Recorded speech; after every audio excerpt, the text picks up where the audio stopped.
सर्वसामान्यांच्या हक्काचा आवाज जागर जनस्थान। ग्राहकांच्या लाखोंच्या दागिन्यावर डल्ला मारणाऱ्या सराफास पोलिसांनी ताब्यात घेतले। तारण गहाणच्या बहाण्याने अलंकाराचा अपहार केला असून या प्रकरणी पंचवटी पोलीस ठाण्यात 4 ऑगस्ट रोजी गुन्हा दाखल करण्यात आला। 6 ऑगस्ट रोजी दुपारी 4 वाजता पोलिसांकडून मिळालेल्या माहितीनुसार ज्ञानेश्वर सुधाकर माळवे वय वर्ष 43 राहणार आरटीओ समोर पेठरोड असे पोलिसांनी ताब्यात घेतलेल्या संशयित सराफाचे नाव आहे। याबाबत लता प्रकाश राजपूत राहणार ओमनगर नामको हॉस्पिटल जवळ पेठरोड यांनी फिर्याद दिली की माळवे यांचे आरटीओ कार्यालयासमोर रोहित ज्वेलर्स नावाची सराफी दुकान आहे। संशयिताने ग्राहकांचा विश्वास संपादन केल्याने परिसरातील महिला आपली आर्थिक चणचण मिटवण्यासाठी त्यांच्याकडे अलंकार तारण गहाण ठेवून आपली अडचण दूर करतात। 2023 मध्ये राजपूत यांच्यासह काही महिलांनी त्यांच्याकडे सुमारे 7,01,000 रुपये किमतीचे अलंकार तारण गहाण ठेवले होते। या दागिन्यांचा संशयिताने अपहार केल्याचा आरोप करण्यात आला असून त्याला पोलिसांनी ताब्यात घेतले। अधिक तपास उपनिरीक्षक सचिन चव्हाण करीत आहे। जागर जनस्थान करिता संदीप नवसे, नाशिक। आम्ही थोडंसं नडलो होतो म्हणून त्यांनी 25,000वर मी पोत गहाण ठेवली।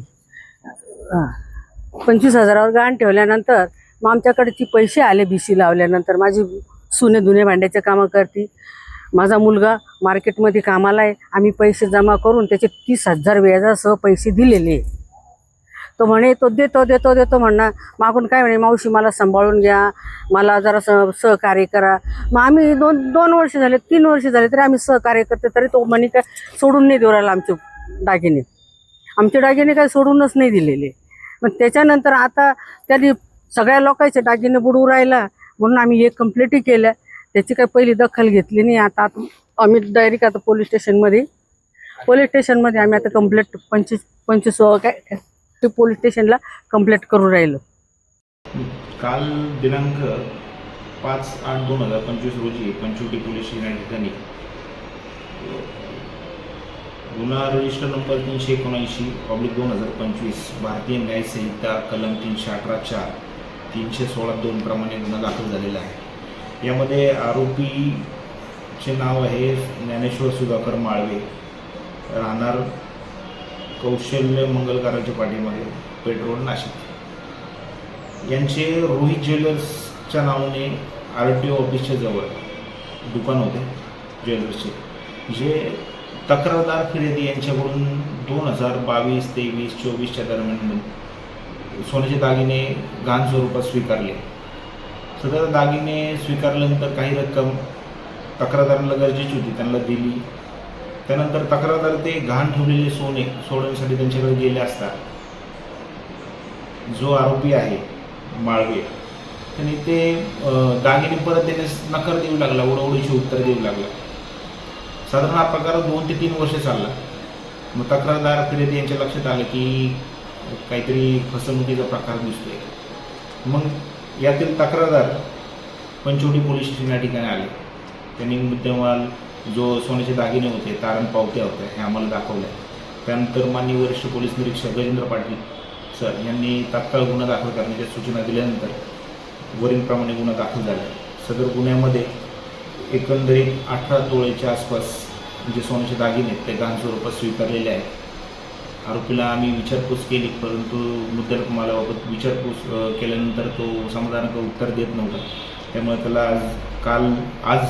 आजच्या तारखेला त्याला अटक करण्यात आलेली आहे पाठीच्या दरम्यान। त्याला आज पोलीस कस्टडीसाठी आम्ही मान्य कोर्टामध्ये हजर करत आहे। आणि सदरचा मुद्देमाल 18 तोळे आणि जवळजवळ 8 लाख रुपये किमतीचा आहे। आणि कस्टडीमध्ये मग त्याच्याकडे ते सदर गुन्ह्याबाबत अधिक तपास करून उकल करण्याचा प्रयत्न करत आहोत। लोकांना असं सांगणं आहे की ज्याप्रमाणे तुम्ही एखाद्या ज्वेलर्समध्ये सोन्याचे दागिने वगैरे तारण ठेवता, तर तारण ठेवत असताना दुकान हे किमान त्या ठिकाणी जास्त वेळ जुने असले तर जरा परिचयात असणं सोनार वगैरे ते असणं गरजेचं आहे। त्याच्याप्रमाणे सोनाराच्या दुकानामध्ये जर दागिने तारण ठेवले असेल तर शक्यतो तारण पावती घेणं गरजेचं आहे, ज्या अर्थी तुम्हाला पुढे सदरचे दागिने मिळवण्यासाठी प्रयत्न करता येते। त्यामध्ये तक्रारदार जे आहेत ते महिला तक्रारदार आहेत आणि जवळजवळ आणखी 11 साक्षीदार आहेत ज्यांचे मुद्देमाल आहेत. कानातले टॉप्स असतील किंवा गळ्यातील पोत असतील, असे जवळजवळ 11 साक्षीदार आहेत आणि आणखी साक्षीदार येण्याची शक्यता आहे. त्याबाबत आम्ही अधिक तपास करत आहोत. तक्रार वगैरे करावी. अद्यापर्यंत 11 साक्षीदार आमच्याशी संपर्कात आहेत. त्यांच्याकडे तपास करून त्यांचे स्टेटमेंट वगैरे नोंदवण्याचे काम चालू आहे. आणखी आल्यानंतर त्यांचे देखील गुन्ह्याच्या अनुषंगाने तपास करून ते साक्षीदार पुण्यामध्ये समाविष्ट होऊन जाईल. थँक्यू.